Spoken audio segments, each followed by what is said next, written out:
একজন সত্যিকারের জ্ঞানী মানুষ কখনোই মূর্খের সঙ্গে তর্কে জড়িয়ে পড়ে না। কেন জানেন? কারণ মূর্খের সঙ্গে তর্কে নামলে আশপাশের মানুষ বুঝতেই পারবে না কে জ্ঞানী আর কে মূর্খ। তাদের চোখে দুজনেই সমান বোকা মনে হবে।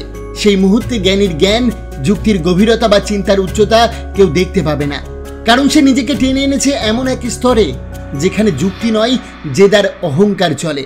মূর্খ কখনো যুক্তি মানে না, সে তর্ক করে জেতার জন্য, আর জ্ঞানী যুক্তি দেয় বোঝানোর জন্য। তাই একজন ব্যক্তি জানে কখন কথা বলতে হয় আর কখন চুপ থাকাটাই সবচেয়ে বড় জবাব। আসল বুদ্ধিমত্তা শুধু অনেক কিছু জানা নয়, বরং জানা কখন কিছু না বলাই শ্রেয়। মূর্খের সঙ্গে তর্ক করে কেউ কখনো জয়ী হয় না, বরং নিজের মানহানিই করে। চাণক্য বলেছিলেন, যেখানে যুক্তির স্থান নেই সেখানে নীরবতাই সর্বোৎকৃষ্ট অস্ত্র।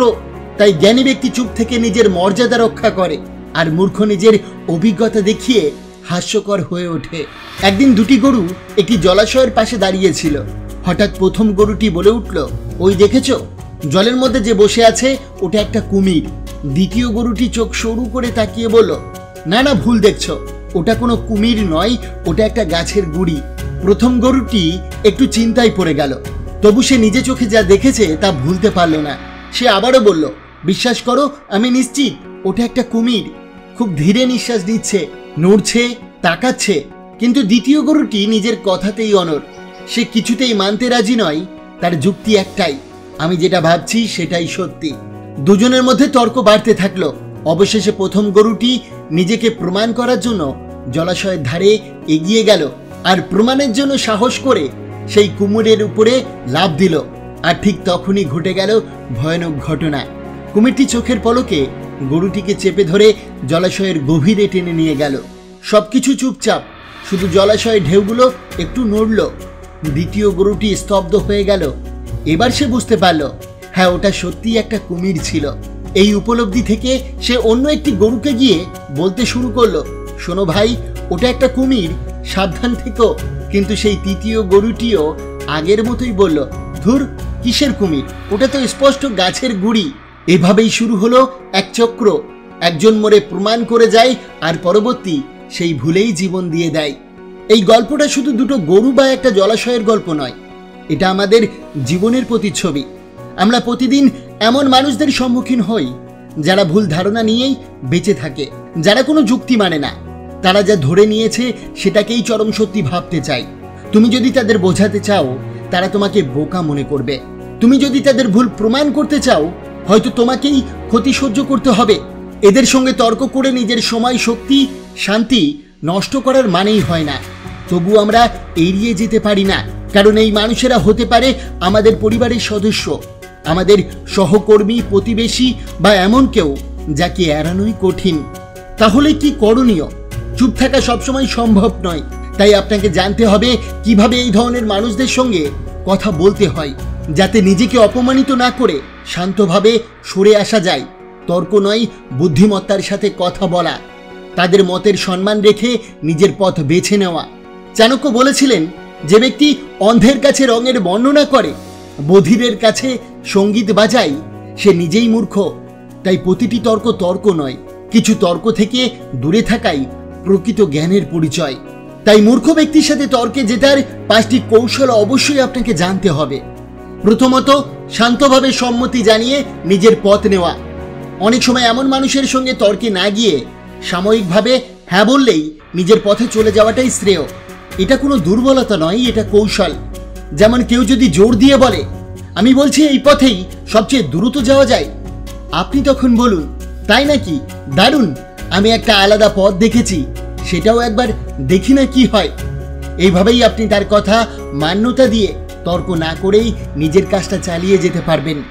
এটা তাকে সম্মান জানানোও হয়, আবার নিজের মতো অটল থাকা যায়। চাণক্য বলেছিলেন, যুদ্ধের আগে মাথা ঠান্ডা রাখা, সেটাই প্রকৃত জয়ের সূচনা। দ্বিতীয়, কৌশল, কথার ওজন না বাড়িয়ে চুপচাপ মেনে নেওয়া। মূর্খ মানুষদের বড় সমস্যা হলো, তারা সবসময় চায় যে আপনি তাদের সঙ্গে যুক্তিতে নামুন। তাদের কথায় প্রতিক্রিয়া না দিলে তারা ধীরে ধীরে নীরব হয়ে পড়ে। আপনার যা করণীয়, তাদের কথা শুনে শুধু বলুন, ঠিক বলেছ, তাই বুঝি, আচ্ছা দেখি। এই শব্দগুলো তাদের সন্তুষ্ট রাখে, কিন্তু আপনি নিজের মনোভাব স্পষ্ট করেন না। যেমন কেউ যদি বলে, আমি তো জানি এই কোম্পানিটা আর 6 মাস টিকবে না, আপনি হেসে বলুন, সময় বলবে। তর্ক হলো না, অপমানও হলো না, কিন্তু আপনি নিজের জায়গায় রইলেন। তৃতীয়, প্রশ্ন করে বোঝানো।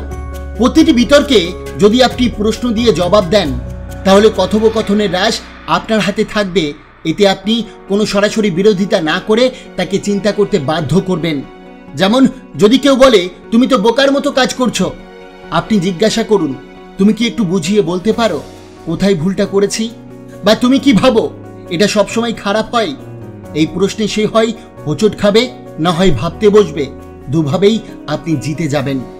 চাণক্য বলেছিলেন, যে প্রশ্ন করতে পারে সে যুদ্ধে না জিতেও বিজয়ী হয়। চতুর্থ, আলোচনাকে নিজের নিয়ন্ত্রণে রাখা। সাধারণভাবে মানুষের একমাত্র ভুল হলো তারা জেদি বা মূর্খদের সঙ্গে দীর্ঘ সময় কথা বলে ফেলে। আপনার সময়, মানসিক শক্তি, শান্তি সব নষ্ট হয়ে যায়। তাই আপনার যা করণীয়, কথা ঘুরিয়ে দিন বা শেষ করে দিন এমনভাবে, ভালো কথা, তুমি ঠিক বলেছ, তবে এখন একটা মিটিং আছে, পরে এই নিয়ে কথা বলি, এই বিষয়ে ভাববো, এখন একটু বাইরে যাচ্ছি। যেমন যদি কেউ দীর্ঘ তর্কে টানেন, আপনি বলুন, তুমি তো অনেক অভিজ্ঞ, এটা নিয়ে পরে তোমার সাথে খোলামেলা বসে আলোচনা করব, এখন একটু কাজ আছে। তাতে সম্পর্কও রক্ষা হবে, সময়ও। পঞ্চম, সাহায্য চাওয়ার ভঙ্গিতে নিজের মতামত প্রকাশ। একগুঁয়ে বা মূর্খ মানুষদের সঙ্গে সরাসরি নিজের মত বললে তারা প্রতিরোধ গড়ে তোলে। তারা ভাবেন আপনি তাকে ছোট করছেন। তাই কৌশল হলো নিজের কথা বলুন, কিন্তু তাকে পরামর্শদাতা বানিয়ে। যেমন, তুমি তো অভিজ্ঞ, ধরো আমি যদি এটা এভাবে করি, সেটা কি ভুল হবে? বা তুমি যদি আমার জায়গায় থাকতে, তুমি কি করতে? এতে সে আপনাদের পরামর্শ দিতে চাইবে এবং আপনি তার ইগোয় আঘাত না করেই নিজের অবস্থান প্রকাশ করতে পারবেন। চাণক্য বলেছিলেন, বুদ্ধি কখনো সরাসরি প্রয়োগ করা উচিত নয়, বরং সেটাকে ঢেকে প্রয়োগ করাই প্রকৃত বুদ্ধিমানের কাজ। অর্থাৎ শেষ কথা হলো, এই কৌশলগুলো শুধুই স্মার্ট হওয়ার উপায় নয়, বরং মানসিক শান্তি বজায় রাখার একমাত্র রাস্তা। সব কথার প্রতি উত্তর দিতে নেই, সব যুদ্ধে জিততে নেই।